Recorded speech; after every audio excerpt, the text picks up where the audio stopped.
Hi, I'm Dustin Wiebold, and this is Chinu, Hey, and we're doing chapter 5.6, problem solving. The problem that we're working on is a distance problem. D equals R times T. What we have here is a power plant in Becker. The coal burning power plant in Becker, Minnesota receives its coal by rail from a coal mine in Powder River, Wyoming, 660 miles away. It takes a fully loaded coal train 13.2 hours to travel from Powder River to Becker.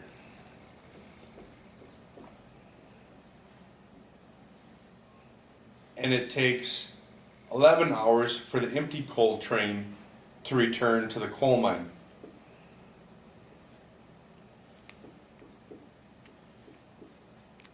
Due to safety reasons, a loaded coal train is required to travel 10 miles an hour slower than an unloaded coal train.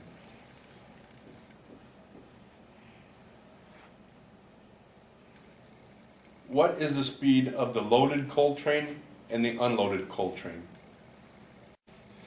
Okay, so now what we're going to do is plug our numbers into the distance box.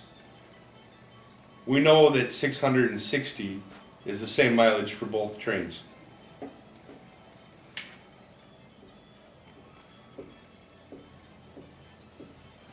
The loaded train takes 13.2 hours to travel that 660 miles. The unloaded train takes 11 hours. But what we don't know is the rate. For the rate, we do know that for safety reasons, the loaded train has to go 10 miles an hour slower than the unloaded train. So we'll use S for speed as our variable. We'll plug S minus 10 into the loaded and S in the unloaded.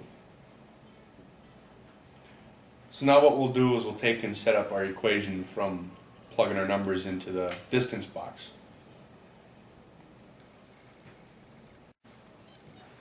So we'll take 13.2 times S minus 10 in parentheses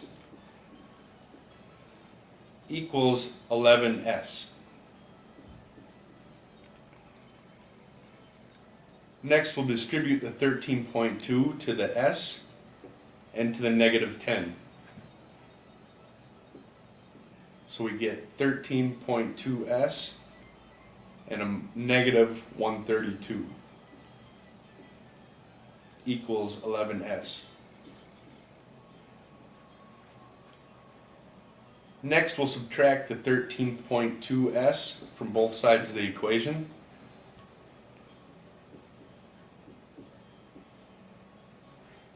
And we get a negative 2.2S on the right side of the equation.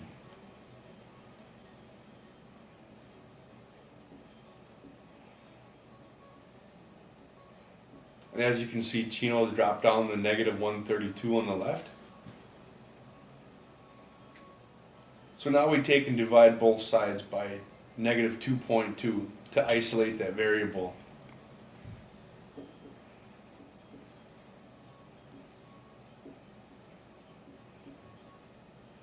Perfect. Okay, so when we divide 132 negative by negative 2.2, we get 60.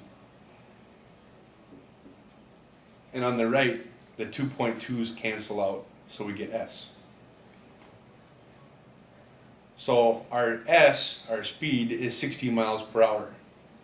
But that's the speed for the unloaded train, because that's S. So now we take the 60 minus the 10 miles an hour slower that the loaded train has to go, and we get the speed of the loaded train, which is 50.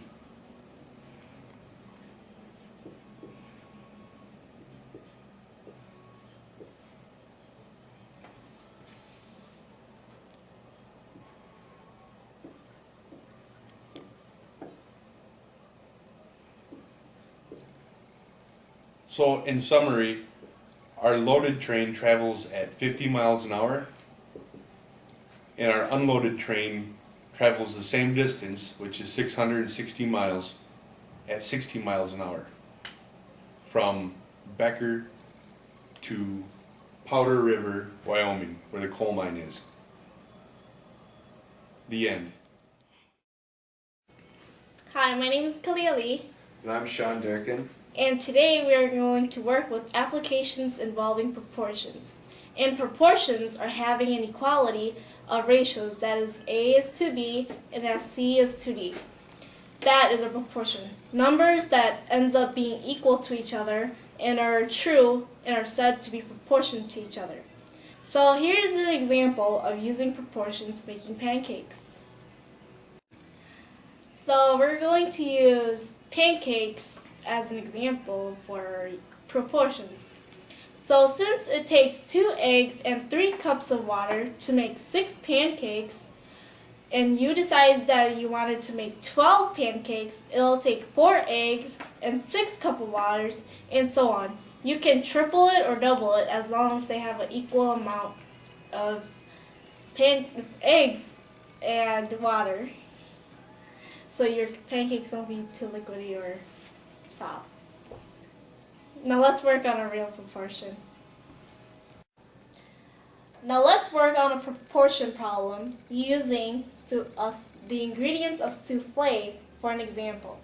Souffle is a sort of a French pastry using eggs and milk. There are more ingredients to it, but we'll just work with eggs and milk for now. Souffle. 1 souffle needs 9 fluid ounces of milk and 4 eggs.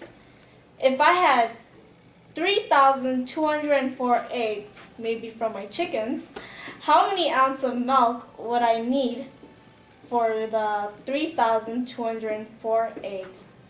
So first, we will set it up.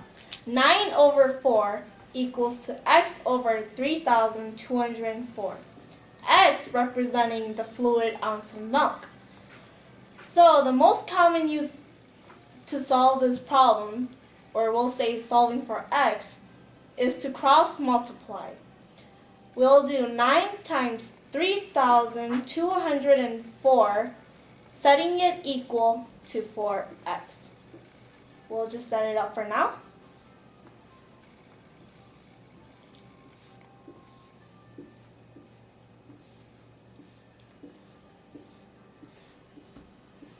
And now we will work with 9 times 3,204 first, because we're distributing the 9 to the 3,204. And we will get 28,836 equals to 4x.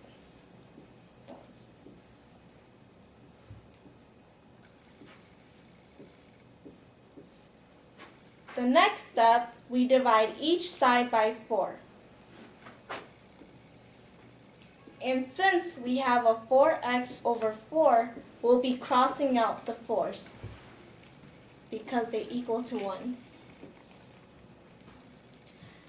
And if we do 28,836 dividing it by 4, we'll get 7,209 fluid ounces for 3,204 eggs.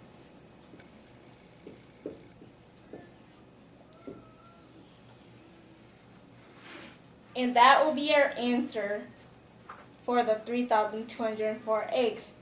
But do you wonder, how many souffle can we make? 1 souffle is over 9 fluid ounces of milk, setting it equal to x, which represents the number of souffle over 7,209 fluid ounces. Like before, we will just do another cross multiplying because that is very commonly used. And we will have 9x equal to 7,209 times 1. And if we do 7,209 times 1, it'll just stay as itself. Setting it equal to 9x, we will divide each side by 9. And the 9 will cancel out, and the 7,209 fluid ounce will equal to 801 souffle.